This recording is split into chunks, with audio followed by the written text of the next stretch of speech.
Welcome to HP Tuners Subaru Training Part 24. In this tutorial, we're going to be taking a look at doing a spark tuning demonstration on the chassis dyno with a Subaru STI so you can see what the spark timing process looks like, as well as taking a look at how the knock control is going to integrate in calibrating and tuning our spark timing. We're going to have a lot to cover. Let's jump in so we can check this out. Okay, so let's get started. We're going to be taking a look at doing a spark tuning demonstration in this tutorial. The last few tutorials we were looking at spark timing, talking about it. You should understand what it means and exactly what we're going after in our tuning. So I'm going to take a calibration file here and prep it and set it up based on the way that I normally calibrate and work within the spark tuning process for a Subaru, and to go through what I look for in the data logs. And then I do have the car on a chassis dyno here. We can see the live torque and horsepower output as we're making our spark timing changes. We'll sort out what is going to be the spark timing the engine's going to want without having knock. So we'll see what kind of power we get out of it. We generally gain all of the power through upping our boost and then bumping in our spark timing. We need to be careful with how much timing we run. We don't want to be aggressive with it, but we do want to make good horsepower and torque with our engines. So that's what we're going to be taking a look at here. So the first thing they want to do, I have my calibration file called SD Tuning Hybrid Mode. This was from the Speed Density Tuning tutorial that's in the Speed Density Tuning tutorial folder. That's what I'm going to be starting off with here. Now this has stock spark timing values in it. I've went through and I've optimized the boost, so we went through that process. In this case, this particular file, I've optimized all of the fuel. Now the last thing I'm going to do is take a look at the actual spark timing. Let's see what kind of power we can get out of this. So let's jump in here and let's prep this file. If we go up here to Engine and we jump General into Spark, we're going to be in our Advanced section. If we jump into Retard, we want to make sure, first things first, that the Ignition Advanced Multiplier Initial is set to 1.0. This ensures that after we've completed a flash, it's not going to be starting at 0.5 and having to work its way back up again. That's going to be taking a long time for the engine to make decent power because it's essentially going to be reducing the amount of ignition timing it's going to run.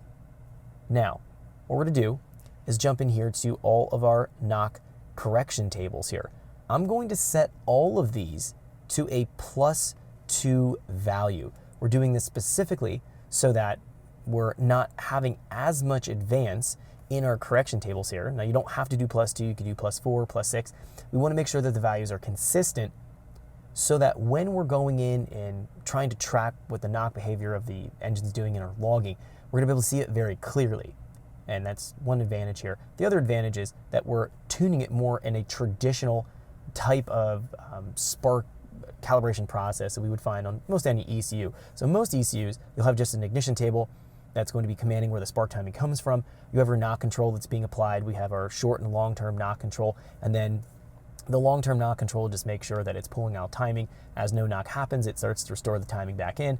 Every engine manufacturer has their own unique way of handling the knock controls. So Subaru is very specific with this Ignition Advanced Multiplier. It does work, but in my opinion, you're chasing your tail because the spark timing, in my opinion, is just not going to be as consistent with just running a lower Ignition Advance here, the Ignition Advanced Multiplier spark timing offset, and being able to just take up the difference in the actual main spark timing table.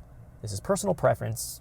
You can run a higher value, but the biggest thing to take away from this is that we want to have all of these values essentially the same so we can spot a trend in our instantaneous knock correction. So what I'm going to do is just set this to a +2 method. Again, you could do +4, +6. I'm going to set all my values to 2 here. So equals, anything that had a value populated will be set to 2. Let me highlight these, equals 2. And we're going to do that for all the tables. Even though this particular table, the max correction table, this should be the primary area where it sources the offset and timing based on the Ignition Advanced Multiplier threshold. This is where it should source it from. We're going to make sure, let's go ahead and just use our vertical interpolation. We're going to make sure that we are populating all of the tables the same. We're going to highlight all these tables and do 2 and equals. Now the max correction table's TGV's open. The max correction cruise is TGV's closed. That's the distinction between these tables. Let's go into max adder A. We're going to set this to 2 to equals, and max adder B, and we're going to do the same thing. Set all these values to 2. And it's pretty straightforward. Again, nothing really complicated about this, but just making our lives a little bit simpler. Let's go ahead and do equals. So we've changed these tables here. I'm gonna go and upload this file to the ECU, and we're gonna do our baseline and see where we're at.